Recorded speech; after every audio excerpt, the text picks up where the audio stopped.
So నేను కూడా Indian హిస్టరీకి కొత్తే. అంటే మన ఏన్షియంట్ ఇండియన్ హిస్టరీకి నాకు పెద్దగా ఏం తెలిసేది కాదు. బట్ ఎప్పుడైతే వీటి గురించి తెలుసుకోవాలనుకున్నానో, వాటి గురించి తెలుసుకున్న తర్వాత, వాటి గురించి వీడియోస్ చేయడం మొదలుపెట్టిన తర్వాత, ఇంకా ఎక్కువగా క్యూరియాసిటీ పెరిగిపోయి అన్నిటి గురించి తెలుసుకోవాలనిపించేది. Especially ancient Indian technology use చేసి మనోళ్ళు ఆ కాలంలో ఎన్నో గొప్ప గొప్ప కట్టడాలు కట్టారు. ఎస్పెషల్లీ మన ఆలయాలు. సో వాటిల్లో ఎన్నో మనం మాట్లాడుకుంటూ ఉన్నామండి. ఈరోజు మాట్లాడుకోబోయేది వింటే గనక మీరు షాక్ అవుతారు. ఎందుకంటే ఫర్ ది ఫస్ట్ టైం నేను దీని గురించి చదివిన తర్వాత నేను లిటరల్లీ షాక్ అయిపోయాను. ఎందుకంటే ఈ గుడి కట్టడానికి జస్ట్ చేతిలో టూల్స్, మనకు చెక్కడానికి ఒక రాయి లేదా కొన్ని రాళ్ళు తీసుకొచ్చి కలిపి కట్టేయడం మాత్రం కాదు. ఇప్పటి వరకు మనం ఎన్నో గుళ్ళ గురించి మాట్లాడుకున్నాం, వాటి గొప్పతనం గురించి మాట్లాడుకున్నాం. బట్ ఈ గుడిలో ఉండే గొప్పతనం ఏంటంటే ఆస్ట్రాలజీ. ఎస్, స్పేస్లో ప్రతి ఒక్క చుక్కని గమనించి, ప్రతి ఒక్క షాడోని గమనించి, సన్లైట్ వచ్చినప్పుడు ఆ సన్లైట్ ఎలా తిరుగుతుందో గమనించి, వీటన్నిటితోటి exact calculations, mathematics exact calculations చేసి ఈ గుడిని కట్టారు. ఏది 1000 ఏళ్ల క్రితం. ఊహించుకోండి ఎంత టెక్నాలజీ ఉండాలి ఆ కాలంలో. ఈ వీడియోలో మనం గుజరాత్లో ఉండే మొదేరా సన్ గాడ్ టెంపుల్ గురించి అయితే మాట్లాడుకోబోతున్నాం. సో పేర్లోనే ఉంది సన్ గాడ్, అంటే మన సూర్య భగవానుడికి సంబంధించిన గుడి అనమాట. ఇది చూసుకుంటే దీని ఫస్ట్ మనం హిస్టరీ గురించి మాట్లాడుకుంటే కనుక, అంటే అసలు ఇది ఎక్కడ మొదలైంది, దీని ఒరిజిన్ ఎవరు కట్టారు అని మాట్లాడుకుంటే కనుక, సో ఈ టెంపుల్ని 10,026 10,027 కామన్ ఎరాలో అయితే బిల్డ్ చేశారు. ఆ టైంలో అంటే ఎగ్జాక్ట్గా 1000 సంవత్సరాల క్రితం. సో ఆ టైంలో దీన్ని కట్టించింది ఎవరంటే సోలాంకి డైనెస్టీకి సంబంధించిన ఫ్యామిలీ వాళ్ళు. దాంట్లో ఫస్ట్ కింగ్ అయిన భీమా 1. సో ఇప్పుడు భీమా 1 కింగ్ అయితే దీన్ని కట్టించే టైంలో అయితే చేశారనమాట. సో ఇప్పుడు సోలాంకి రూలర్స్ని ఆ కాలంలో సూర్యవంశీ అని పిలుస్తారు. సూర్యవంశీ అంటే ఏంటంటే సూర్య భగవానుడి యొక్క ఫ్యామిలీకి సంబంధించిన వంశం తరపున వచ్చిన వాళ్ళు అని చెప్పి, సో ఆయన డిసెండెంట్స్ అని చెప్పి అని అప్పట్లో నమ్మేవారు. సో కాబట్టి ఈ గుడి కట్టడం అనేది వాళ్ళకి భక్తి కాదు, అదొక ఐడెంటిటీ. వాళ్ళ ఫ్యామిలీ అని చెప్పి పేరుతోటి ఆ ఐడెంటిటీని ఉంచుకోవాలంటే వాళ్ళు ఇలా కట్టాలి. అండ్ అప్పట్లో కొంతమంది హిస్టోరియన్స్ చెప్పేది ఏంటంటే, అప్పట్లో కొన్ని అటాక్ జరిగిన తర్వాత ఈ టెంపుల్ని పవర్ అండ్ ఫెయిత్ని చూపించడానికి కట్టారని చెప్పేవాళ్ళు ఒక అటాక్ తర్వాత. ఎస్, సో ఆ తర్వాత మనం ఈ వీడియోలో ఇప్పుడు మొత్తం 3 స్ట్రక్చర్స్ కింద మాట్లాడుకుందాం ఈ టెంపుల్ కట్టడం గురించి. సో వాటిల్లో ఫస్ట్ చూసుకుంటే సూర్యకొండ, సెకండ్ది సభా మండపం, రెండోది చూసుకుంటే గర్భగృహం. సో ఈ 3 పార్ట్ల గురించి అయితే మీకు చెప్తానమాట. సో ఫస్ట్ సూర్యకొండ విషయానికి వెళ్ళిపోదాం. సో ఇది చూసుకుంటే మనకి కాలువ అనమాట. సో మనం కూడా మన ఇంట్లో కూడా చూసుకుంటే ఇలాంటి కాలువలు చాలా ఉంటాయి గుళ్ళ దగ్గర. ఐ థింక్ శ్రీశైలంలో కూడా ఉందనుకుంటే ఇలాంటివి చూసుకుంటే. సో మీకు వీడియోలో ఇమేజెస్ కూడా చూపిస్తాను చూడండి. ఇదైతే ఒక కాలువ. బట్ ఈ కాలువలో స్పెషాలిటీ ఏంటో తెలుసా? మీరు కరెక్ట్గా గమనించండి మెట్ల దగ్గర మీకు చిన్న చిన్న గుళ్ళు కనిపిస్తాయి, శ్రైన్స్. సో ఇలాంటివి చూసుకుంటే పల్లెటూర్లలో చిన్న చిన్న విగ్రహాలు పెట్టి ఇలాంటి గుళ్ళు ఉంటాయి. సో ఇలాంటివి ఇక్కడ మొత్తం ఎన్ని ఉన్నాయి చెప్తే మీరు షాక్ అవుతారు. ఎన్ని ఉన్నాయి చెప్పాలా? 108 స్మాల్ శ్రైన్స్ ఉన్నాయి. ఇలాంటి చిన్న చిన్నవన్నీ చూసుకుంటే 108 ఎందుకంటే అప్పట్లో దీన్ని ఒక డివైన్ నెంబర్ లాగా కొలిచేవాళ్ళు. మన హిందువులు చూసుకుంటే ఇది ఒక గొప్ప నెంబర్ అని చెప్పి, అంటే ఇది దేవుడికి సంబంధించిందని చెప్పి ఆ 108 అయితే కట్టించారు ఆ రాజా కాలంలో. అంతేకాకుండా ఇది ప్యూరిఫికేషన్ చేస్తుందని చెప్పి అనేవాళ్ళు. అండ్ దీంట్లో ఇంకొక క్రేజీ థింగ్ ఉంది, సైంటిస్టులు చెప్పేది. అండ్ అప్పట్లో నాకు తెలిసినంత వరకు ఈ కనెక్షన్ తోటే దీన్ని పెట్టారు 108. ఎందుకంటే ఇప్పుడు మన భూమి నుంచి సూర్యుడి వరకు లెంత్ ఎంత ఉంటుందో తెలుసా? ఎగ్జాక్ట్గా 108 సన్స్. అంటే ఇప్పుడు సూర్యుడు ఎంత పెద్దవాడో, సో అలాంటి సూర్యుళ్ళు 108 సూర్యుళ్ళు వరుసగా పేరిస్తే మన భూమి వైపు ఎంత గ్యాప్ ఉంటుందంటే 108 సన్లు పడతాయి. సో అందుకే ఇది 108 అప్పుడు కట్టారని చెప్పి అనేవాళ్ళు. సో అందుకే ఈ పాండ్కి అయితే చాలా స్పెషాలిటీ ఉంటుంది. ఎవరైనా మీలో అక్కడికైతే మనమైతే విజిట్ చేయలేము ఇప్పుడు, ఎందుకంటే దానికి రీజన్స్ ఉన్నాయి, తర్వాత చెప్తాను. సో ఇక ఆ తర్వాత మనకి నెక్స్ట్ సభా మండపం. సో ఇక్కడే 52 పిల్లర్స్ మిస్టరీ. ఇదే ద క్రేజియస్ట్ థింగ్ అనమాట ఈ గుళ్ళో ఉన్నది చూసుకుంటే. సో 52 పిల్లర్స్ మిస్టరీ ఏంటంటే, సో సభా మండపంలో మొత్తం 52 పిల్లర్స్ ఉంటాయి. ఎగ్జాక్ట్గా 52 ఎందుకు అంటే అది సంవత్సరాన్ని గుర్తిస్తుంది. ఎస్, మనకి సంవత్సరంలో ఎన్ని వారాలు ఉంటాయి? 52 వారాలు ఉంటాయి. సో కాబట్టి సూర్యుడు టైం కంట్రోలర్ అన్నట్టుగా ఈ సంవత్సరంలో 52 వారాలు ఉంటాయి కాబట్టి దానికి తగ్గట్టుగా 52 పిల్లర్స్ని అయితే ఈ సభా మండపంలో కట్టారు. అండ్ ఈ పిల్లర్స్లో చూసుకుంటే ఎన్ని డీటెయిలింగ్స్ ఉంటాయంటే దీంట్లో కూడా రామాయణం, మహాభారతం సీన్స్ ఉంటాయి. అంతేకాకుండా ఆ కాలంలో ఉండే నర్తకినులు అంటే డాన్సర్స్, సెలెస్టియల్ బీయింగ్స్ ఇలాంటివన్నీ అయితే చెక్కబడి ఉంటాయి. అండ్ ఈ పిల్లర్స్ యొక్క డీటెయిల్స్ ఫోటోల్లోనే చూస్తేనే నాకు బ్రహ్మాండం అనిపించాయి. ఒక్కసారైనా అలాంటి ప్లేస్కి వెళ్ళాలనిపిస్తుంది. బట్ ఇప్పుడైతే ఏం చేయలేం. అండ్ ఇది చూసుకుంటే 11th సెంచరీలో ఈ రేంజ్ డీటెయిలింగ్ ఎలా కట్టారు. అండ్ దీంట్లో చూసుకుంటే జ్యువెలరీ డీటెయిల్స్ కూడా ఉంటాయి, చిన్న చిన్నవి. ఇవన్నీ కూడా perfect geometry, perfect balance, mathematical precision. Yes, ఇక్కడికే వద్దాం.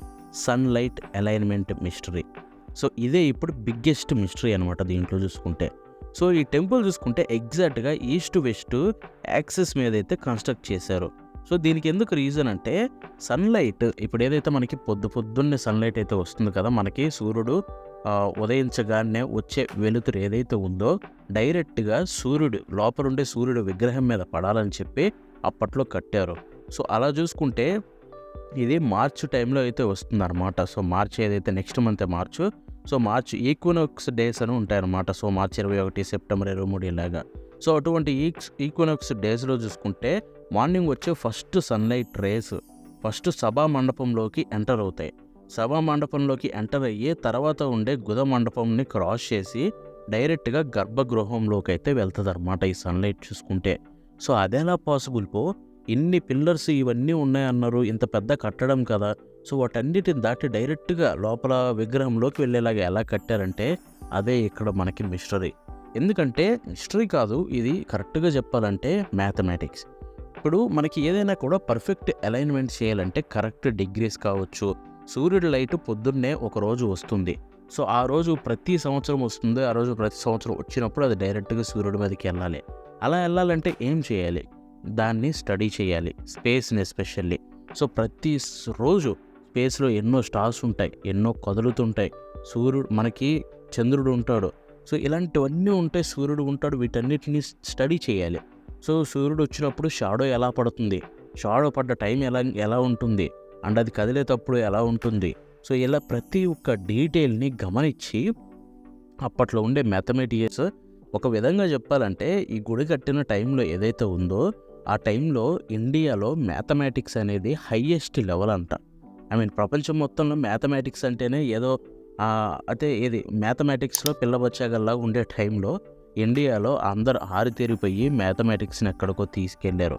అలాంటి టైంలో ఎంతో గొప్ప గొప్ప మనుషులు కలిసి దాన్ని ఎంతో పర్ఫెక్ట్గా ఎగ్జామిన్ చేసి ఈ గుడికి ఇన్ని పిల్లర్స్ కడదాం, ఈ పిల్లర్స్ కూడా ఒకటి రిప్రజెంట్ చేయాలి అంటే సభా మండపంలో 52 పిల్లర్స్ ఉంటాయి. 52 సంవత్సరంలోనే వారాలను గుర్తించాలి.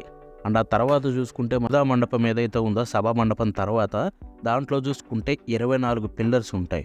ఎస్, ఇప్పుడు సభా మండపంకి వెళ్ళిపోతే దీంట్లో 24 పిల్లర్స్ ఉంటాయి. సో ఇంతకుముందు 52 అని చెప్పాను కదా, ఇక్కడ 24 ఎందుకంటే 24 గంటల్ని రిప్రజెంట్ చేయడానికి.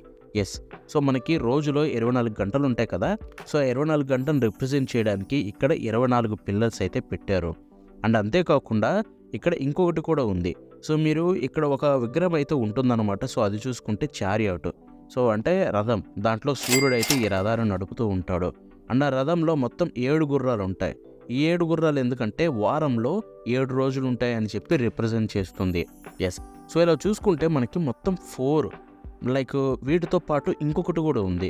సో దీంట్లో సూర్యుడి యొక్క స్టాచ్యూస్ ఉంటాయి కదా. సో సభ మండపం సంబంధించిన దాంట్లో అయితే మొత్తం 12 స్టాచ్యూస్ అయితే పెట్టారు. ఎందుకంటే సంవత్సరంలో 12 నెలలు ఉంటాయి కాబట్టి. ఇక్కడ మీరు గమనిస్తే ప్రతి ఒక్క దానికి ఒక డీటెయిలింగ్ అయితే పెట్టారు. లైక్ సంవత్సరంలో ఎన్ని వారాలు ఉంటాయి, 52 వారాలు. దానికి సభ మండపంలో ఉండే పిల్లర్స్. దాని తర్వాత 12 నెలలు, సంవత్సరంలో 12 నెలలు ఉంటాయి. దానికి 12 స్టాచ్యూస్ సూర్యుడికి సంబంధించినవి. ఆ తర్వాత వారంలో 7 రోజులు, 7 రోజులకు సంబంధించింది సూర్యుడి యొక్క రథంలో ఉండే 7 గుర్రాలు రిప్రజెంట్ చేస్తాయి.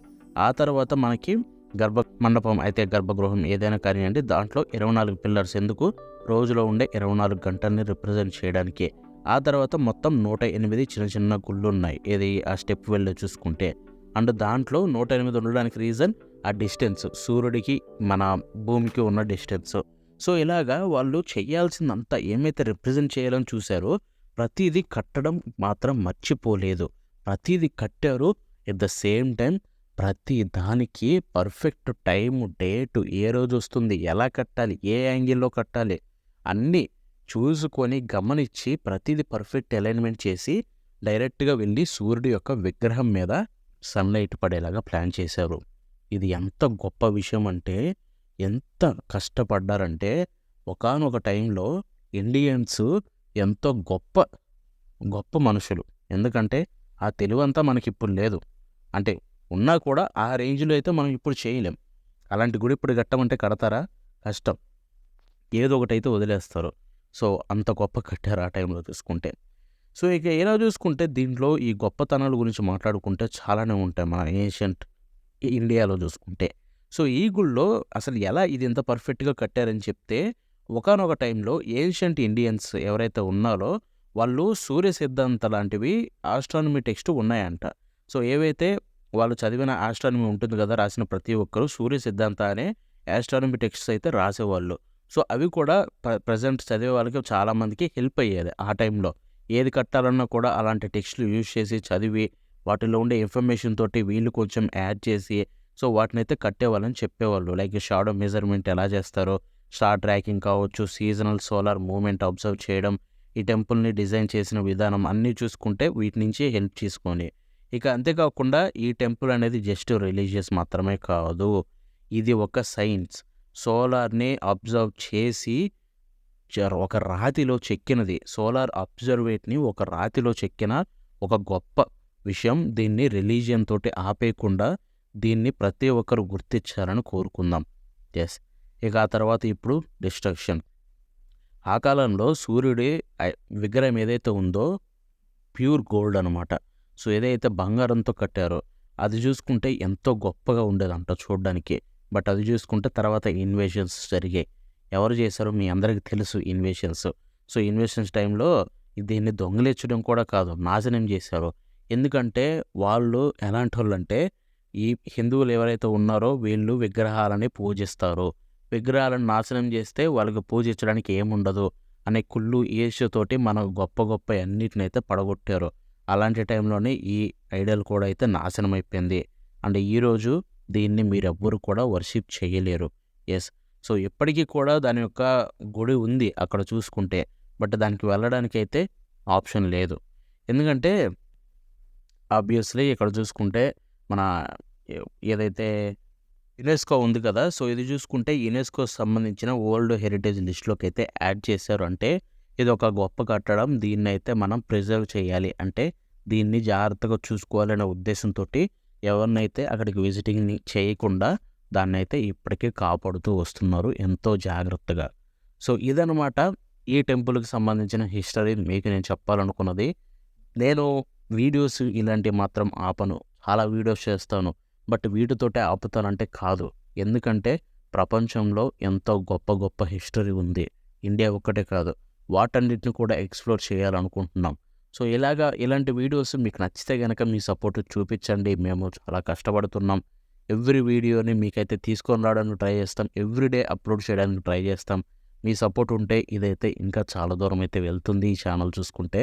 ఐ హోప్ మీ సపోర్ట్ అనేది మాకుంటుందని చెప్పి. అంటే ఈ వీడియో నచ్చితే లైక్ చేసి షేర్ చేయండి. ఎస్పెషల్లీ సబ్స్క్రైబ్ చేయండి. మన ఛానల్ కొత్తది. మీ సపోర్ట్ లేకపోతే ఎక్కడికైతే మనం వెళ్ళలేం. ఇటువంటి కంటెంట్‌ని మన ఇండియన్స్ ఎస్పెషల్లీ సపోర్ట్ చేయాలి. ఎందుకంటే as I said ancient Indian history అంతరించిపోయింది. అది ఇప్పుడు ఇండియన్స్ కూడా మర్చిపోతున్నారు. ఇటువంటి టైంలోనే ఇది వేకప్ కాల్. మన యొక్క గొప్ప హిస్టరీని మనం గుర్తు తెచ్చుకోవాలి, మాట్లాడుకోవాలి. హిస్టరీ అంటే ఓన్లీ దేవుళ్ళు మాత్రం కాదు.